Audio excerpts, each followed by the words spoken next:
In this lesson I want to take a look at some more warm-up exercises. Few things that I do when I pick up a guitar, first early in the morning or just before doing a show or anything like that. I don't really play anything that's like too difficult straight away. There are some warm-up exercises already on this site, but I want to try and break it down even more to something that's a bit more simple to do, that doesn't require, you know, being able to stress your muscles out straight away when picking up a guitar. So I mean, generally I'll just stick with like a 4-note pattern and just work on my picking, and basically the main thing that I want to try and do is sync up my left hand and my right hand, because predominantly a lot of my technique is driven by my right hand, you know, whether it be playing rhythm or lead playing. I just need to get that coordination between both hands. So how I'd sort of do that is just literally play like a 4-note sequence that would look something like this.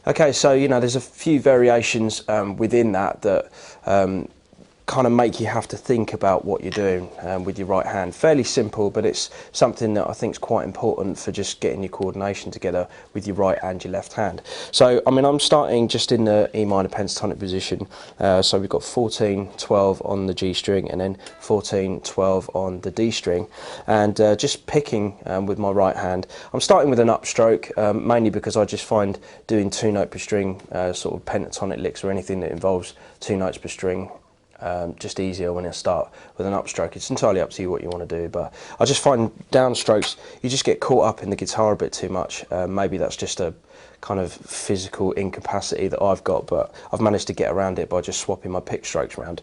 So yeah, just literally pulling up into the string and just picking.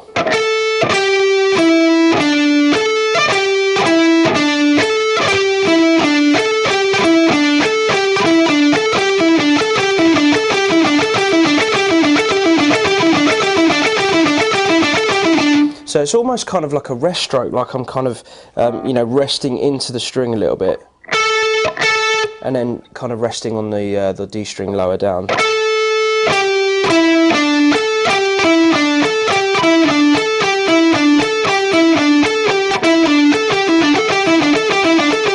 So, you know, you keep kind of doing that. It feels just more comfortable. But yeah, anyway. Halfway through that I decided to ascend that lick as well, so I'd kind of double pick on the 12th fret and then go back up, so I'd have this sort of thing.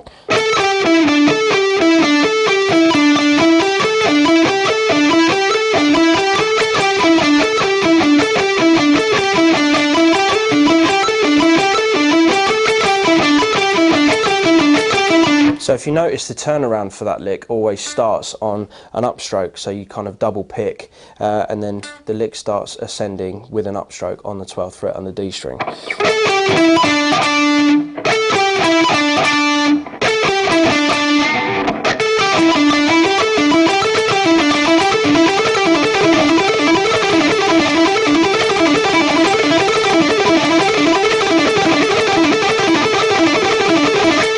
And then there's another version of that which you can, you know, double play the 14th fret and the 12th fret on the G string and repeat that twice.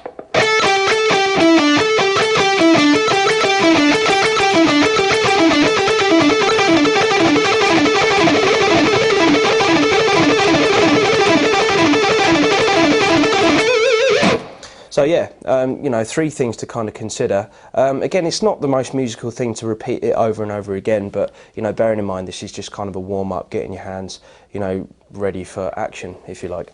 So okay, combining those 3 at a slow tempo should sound like this.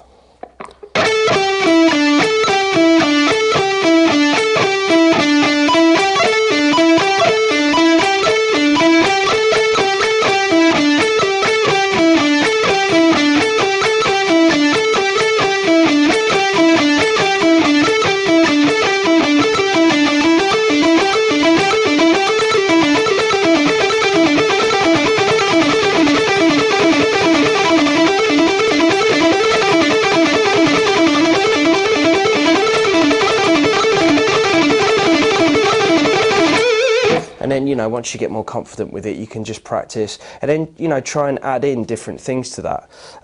You can actually add in the 15th fret of the G string as well, and have this kind of lick.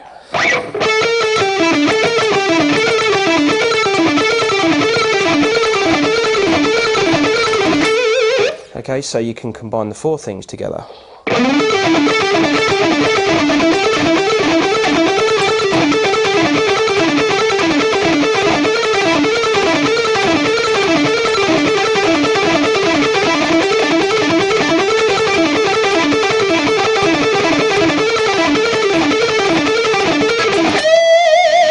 You know, so it starts to make it a little bit more interesting, and it's not just kind of like a boring chromatic exercise, which, you know, I mean, I know there's you know, loads of these lessons where you just kind of sit there and go,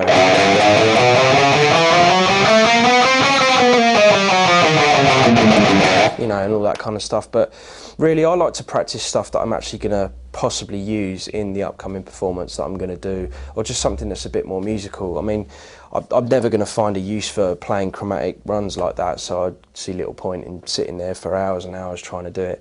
The only benefit I can really see from doing an exercise like that is to, you know, try and separate your fingers. So you might want to kind of do this kind of thing.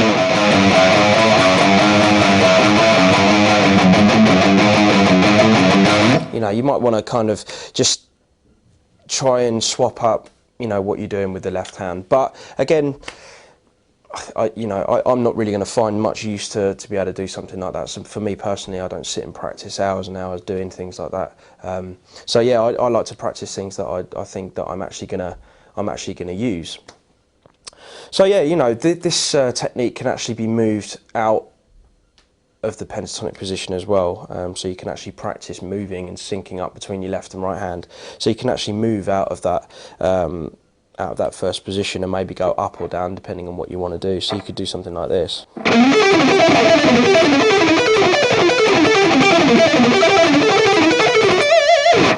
Okay, so you can, you know, start to move out of the first position pentatonic again, which is probably something that you're more likely to do when you're actually performing and all that kind of stuff. So you're using these ideas as you're warming up. Yeah, I mean, you don't have to stay on the D string and the G string as well. You can do it all on the B string and the high E string as well if you want. Just go up in the same first position pentatonic scale in key of E minor.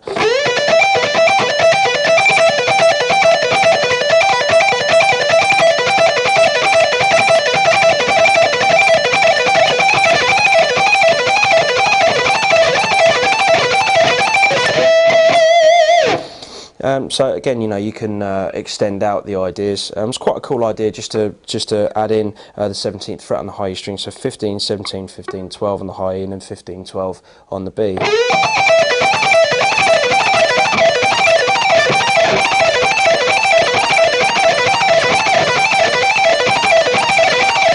So you can extend that out as well, maybe get that 18th fret in there as well, and just swap between 17 and 18. I mean, these are all cool licks that you can actually use in a musical context.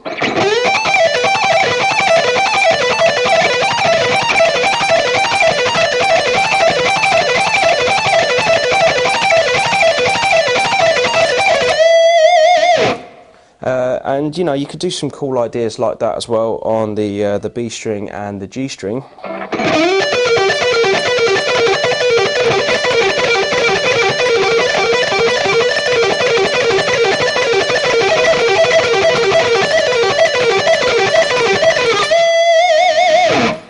So again, you know, you can create a much more kind of bluesier sounding, you know, repeating licks and all that kind of stuff. So hopefully you can get the idea of loads of different things that you can do with combining the upstroke technique, or, you know, if you're choosing to do the, you know, downstroke technique or whatever you're doing.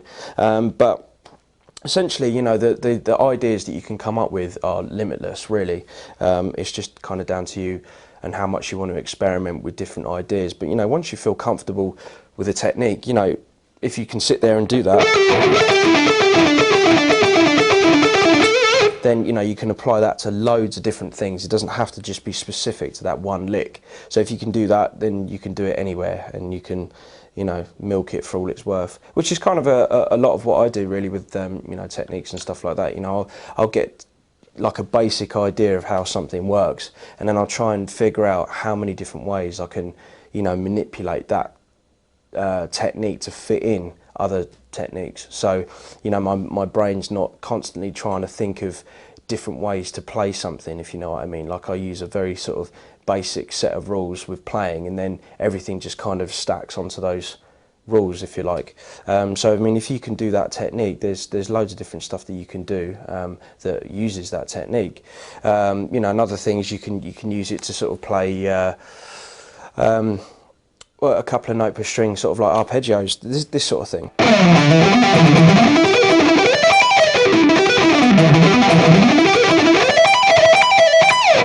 So again, you know, you can use a sort of picking technique and work on that, moving through strings rather than, you know, just trying to stay in one sort of position. That's something else that I'll probably use just as like a warm-up, is like picking.